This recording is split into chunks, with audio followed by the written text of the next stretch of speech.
Hello and welcome to Asia Stream, where we track, report, and analyze the issues and interests of the world's largest region. I am Waj Khan, Nikkei's digital editor, here in New York City. Today's episode, the Olympics according to Xi. Beijing has become the first city in the world to host both the Summer and Winter Olympics. The Summer Games were hosted in the Chinese capital in 2008. Though just 14 years ago, they seem a lifetime away. President George W. Bush attended the opening. Protests over Tibetan human rights made things complicated politically for Beijing, but didn't derail the competition. Indeed, the 2008 Games were China's coming out party on the global scene. But these ongoing Winter Games are different. Underway is a diplomatic boycott led by America. Human rights violations by Beijing against the Uyghur Muslims, the people of Hong Kong, and others loom in the background, as does China's recent conflict with India, threats to Taiwan, and security and trade tensions with the US and Australia. The Games, though going smoothly, are being conducted under tightly controlled conditions. Athletes have a gag order. They can't say anything against the Chinese state or they will be punished. Social and mainstream media are severely restricted. And critically, the whole exercise is being conducted under a very strict and very controversial zero COVID umbrella. More scandals fester. Though tennis isn't a part of these games, the disappearance and reappearance of Chinese tennis star Peng Shuai remains a question for global sports bodies. Shuai made allegations last year against a senior Communist Party official for sexual misconduct, but has since mysteriously claimed otherwise. There are more routine hiccups as well, like doping scandals and low TV ratings. And despite the bubble, star athletes are testing positive for COVID. But behind it all, looming larger than the games, the medals, the boycotts and the drama, is one man, Xi Jinping. Since assuming office almost a decade ago, China's 68-year-old leader has amassed immense power and a formidable reputation. At home, he's crushed his political opponents, reined in big business, and claims to have quashed corruption. But abroad, he's ditched China's decades-old policy of laying low. His wolf warrior diplomacy is muscular and confrontational. His trade tariff wars have destroyed competitors, and his Belt and Road Initiative has created a roster of indebted client states. Meanwhile, his military buildup has modernized China's armed forces like never before. The People's Liberation Army Navy is now the biggest in the world. The Chinese Air Force regularly breaches Taiwan's air defense zones, and its ground forces incursions almost triggered an all-out ground war with India in 2020. In fact, Xi's cyber regime is so intrusive that it has not only prompted new legislation in global capitals against surveillance and Chinese tech companies, but also recently forced the FBI to warn Olympic athletes to leave their phones at home. And yet, Xi Jinping is hosting the Olympics, the games dedicated to driving athletes to be citius, altius, fortius, faster, higher, stronger, maybe because that's what Xi wants to do. But is Xi Jinping playing in the spirit of the Olympics or playing to win? That and more is coming up. On your marks and get set for a hell of a show. You're listening to The Sound of Asia, streaming in your ear. From Nikkei Asia, this is Asia Stream. Now, joining me to kick off the conversation are Asia Stream correspondents Monica Hunter-Hart and Jack Stone-Truitt. Monica and Jack, thank you for being here. Thanks, Wash. Happy to be here. All right, Jack, let's start with you. So, going into these games, much was made of the possibility of a total boycott from various countries over China's human rights violations against the Uyghurs in the Xinjiang region and the tangential issues like Hong Kong, etc. But of course, that did not happen. Rather, there has been this so-called diplomatic boycott. Now, what exactly is happening on that end? So a diplomatic boycott is kind of like a boycott light. It was declared by the U.S. and 9 other, mostly Western countries, and it just means that their athletes are participating, but no officials or ministers were in attendance during the opening ceremony as they typically are. The Biden administration will not send any diplomatic or official representation to the Beijing 2022 Winter Olympics and Paralympic Games, given the PRC's ongoing genocide and crimes against humanity in Xinjiang and other human rights abuses. And did this display of diplomatic disapproval from Western countries create a big splash? Well, it's always hard to gauge the effect of these sorts of things, right? Unsurprisingly, Chinese state media claim that America's efforts to thwart the games were a failure. And though the lack of any official U.S. presence was notable, frankly, there were enough major leaders attending that it certainly hasn't felt like the world has been on any sort of diplomatic strike against the games. Yeah, 22 world leaders were there, including Vladimir Putin, who's currently in the news for Russia's military buildup on the Ukrainian border, as well as Pakistan's Imran Khan and leaders from Saudi Arabia, Egypt, and the UAE. The Democracy Forever Club. Right. The UN Secretary General and the head of the WHO were also in attendance. Right. Okay, but does it matter, Jack, whether or not the president or a prime minister or a king or a queen end up attending the big show of the opening ceremony? I mean, they can always catch the fun and games on TV, right? Surely you don't fly all the way to Beijing just for the fireworks. There's a higher purpose here. If you're a foreign leader, the ability to visit Beijing means a great deal. Xi Jinping hasn't left mainland China since the pandemic began over 2 years ago. So being able to hold numerous face-to-face meetings with foreign leaders like this was a big opportunity for everyone involved.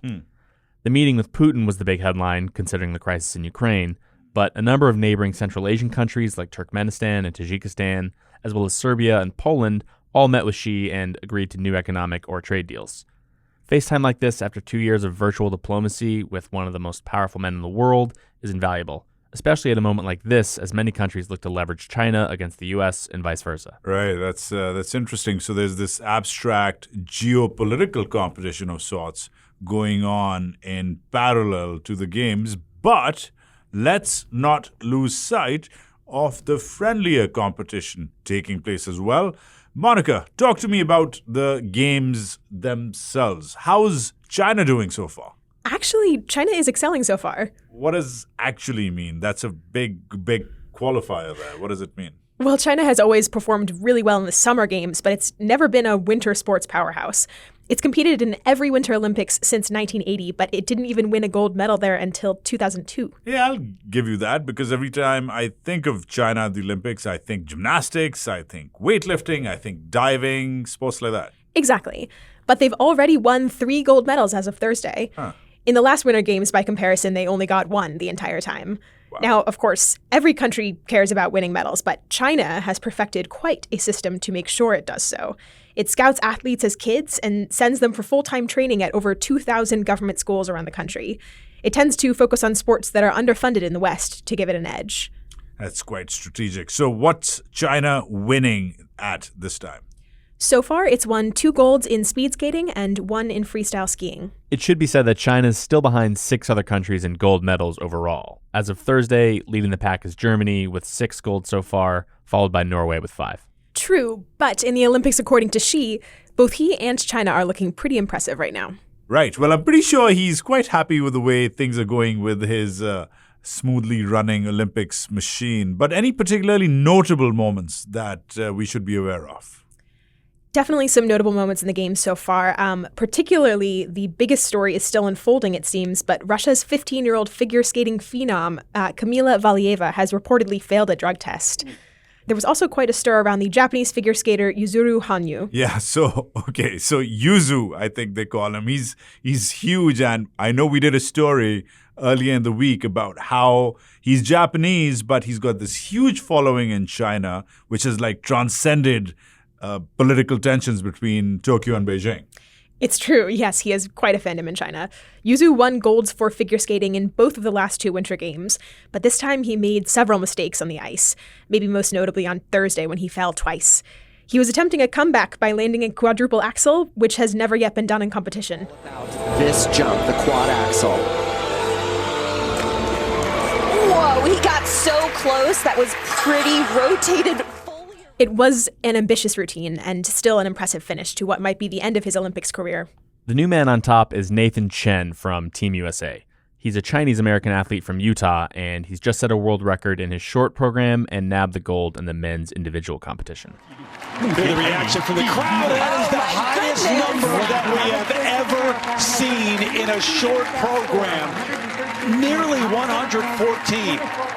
There's still 10 days to go before the games end, so I'm sure we can expect many more upsets and memorable victories before then. Excellent. I'm looking forward to it and hope both of you stay off the ice. I appreciate you coming in. Sure thing. Thanks, Wash.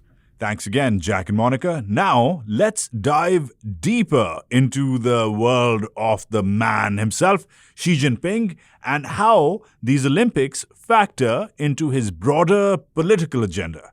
Here to discuss that is Professor Kerry Brown, a former British diplomat and director of the China-Lao Institute at King's College London, and author of numerous books on the country, including one on Xi Jinping himself. Kerry, thank you for joining Asia Stream. Thank you for inviting me. All right, so Professor, in 2018, you wrote a book titled The World According to Xi. So, simply, how has the world according to Xi changed in the 4 years since? I think the fundamental mission has stayed the same, which is to make China great again, to make it a hugely powerful and important country. Of course, the environment has totally changed because of the pandemic. I think China's relations with the outside world, particularly the US, have become much sharper. And I think it's a much tougher diplomatic kind of story that China's trying to tell now, because it's got an audience in Europe and America which is more skeptical and probably more hostile to it. Right now, based on that, Professor, I want to do a quick compare and contrast exercise of these ongoing Olympics with the 2008 Summer Games, which were also held in Beijing. The Olympics are, of course, as we all know, an opportunity for a country to showcase itself to the world and to send a message about its culture, its values, its economic weight and might. But what is China trying to convey about itself in these ongoing Winter Games compared to what it was trying to convey about itself with the 2008 Games? I think 2008 was a really epochal kind of event because it was the first time China had hosted any major event like this. And I think there was still a little bit of naivety on both sides. I think for China, it felt it would gain the affection of the outside world, and it didn't really expect so much criticism to come its way that year because of uprising in Tibet and other, human rights issues. Pro-Tibet supporters scaled the Eiffel Tower, France's most famous landmark, despite huge security. Stop genocide in Tibet. We want complete independence. No Olympics in China until Tibet is free. We are here under counter demonstration against Chinese Olympic torch, which is a torch of shame, crime, blood. This time it's much more knowledgeable about what the West thinks about it. And I think, the diplomatic boycott of the Games has created this sense that this is really an Olympics for China, for its domestic audience and for its alliance system. Now, Professor, you've said that the 2008 Games changed China, in part because it was forced to do some soul-searching about its image after critiques, as you've mentioned, about human rights abuses, etc. So, are the 2022 Games expected to change China? I don't think it will. I mean, it's confirmed some things. It's confirmed the divisions. It's confirmed the diplomatic coldness between particularly the United States and China. I don't think it's going to, change China's tack. I think it's just a moment for China to try and say to itself and its alliances that, despite COVID, it's now standing up again. It's trying to function again. It's made it through. And, business as normal will be resumed as soon as possible. Right. So, Professor, so many items appear on the Watch Out for China radar in the human rights cockpit, if you can call it that. But let's focus on the Uyghurs for a quick minute. Now, China's treatment of this ethnic minority has caused many countries, including the US, to diplomatically boycott the Games.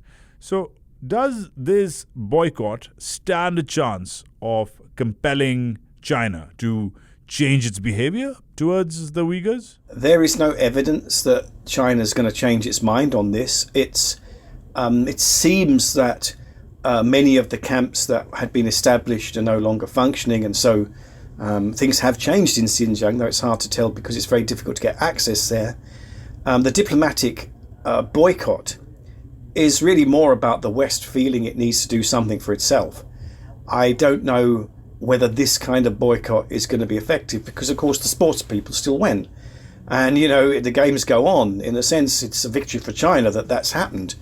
And so I think that we have to think hard about, okay, the West can certainly be very angry about this issue and concerned about it, but that doesn't mean that what it's doing is effective. Right. So, Professor, if the Olympics continue on this seemingly stable, successful trajectory, are they going to be considered a sort of a coronation pre-party for President Xi before he seeks his third term this fall? Or could something backfire for Xi between now and October when he gets coronated, so to say?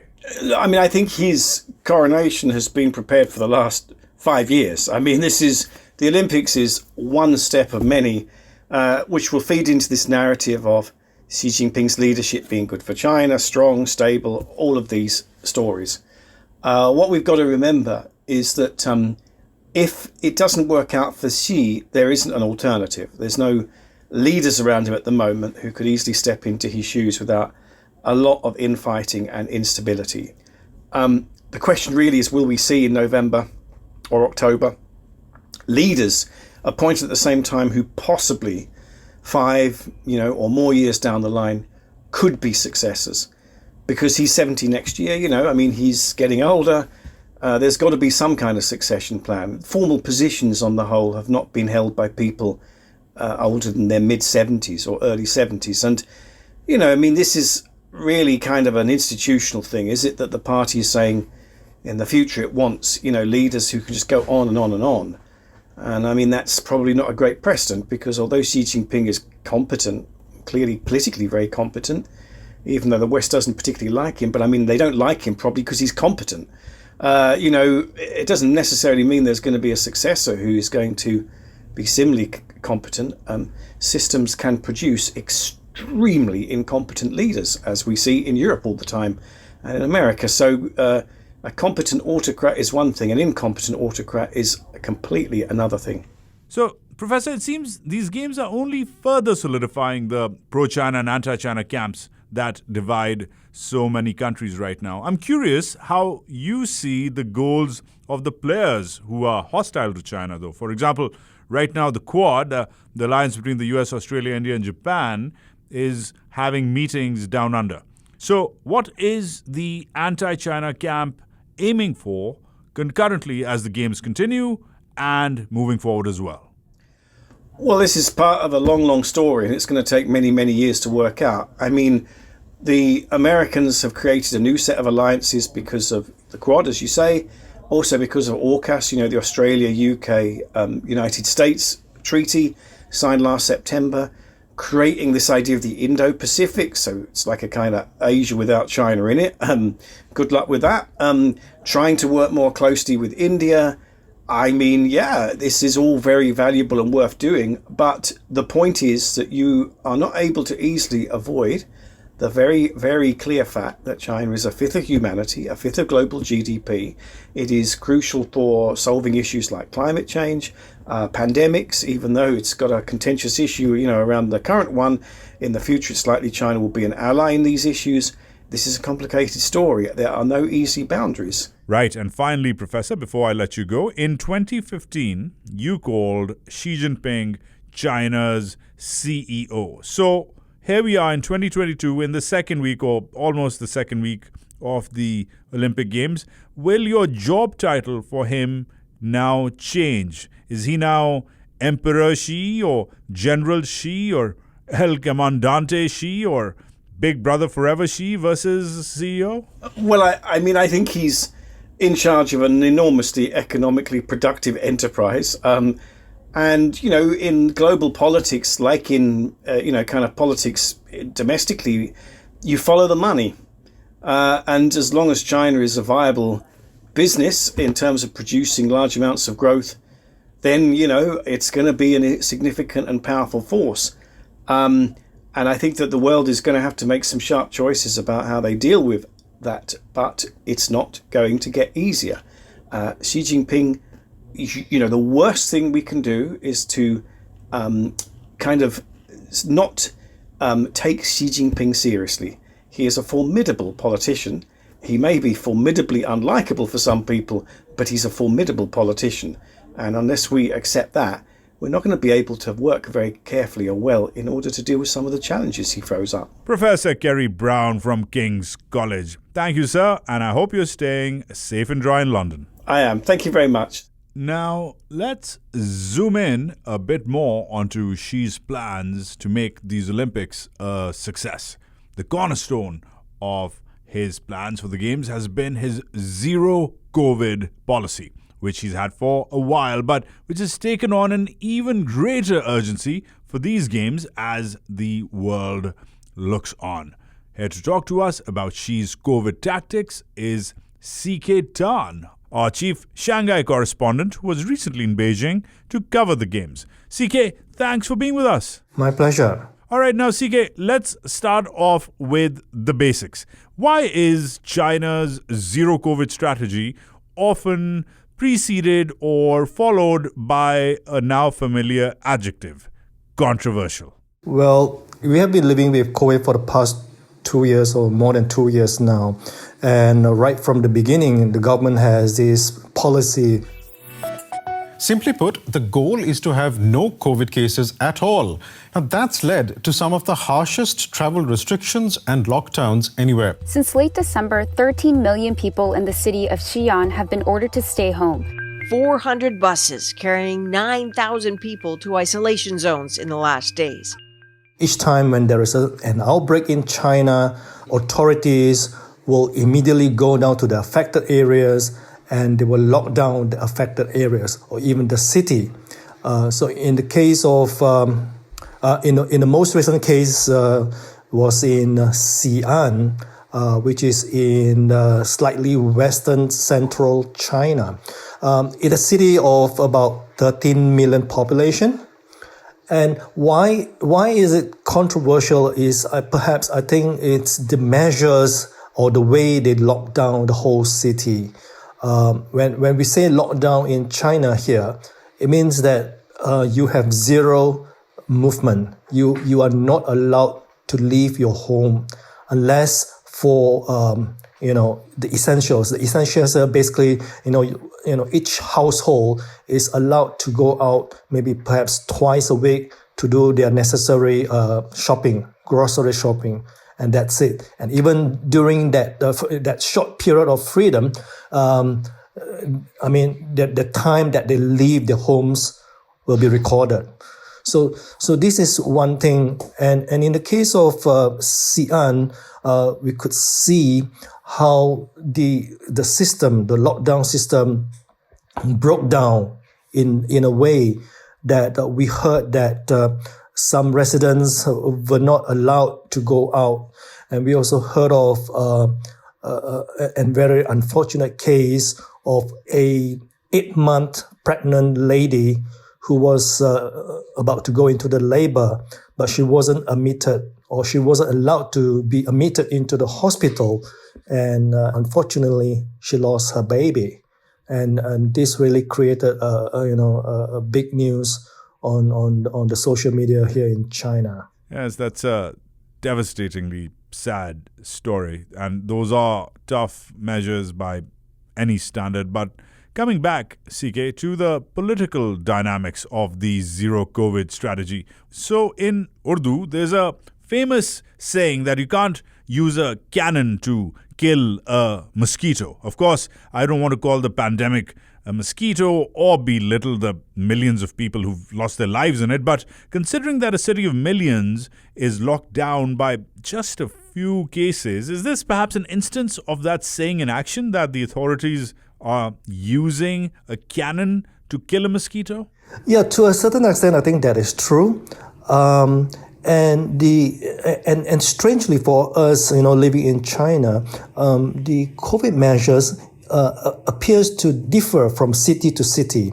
So in the case of what I've just described in Xi'an, or even before that in Wuhan, and in other smaller cities, we have seen really, really tough measures.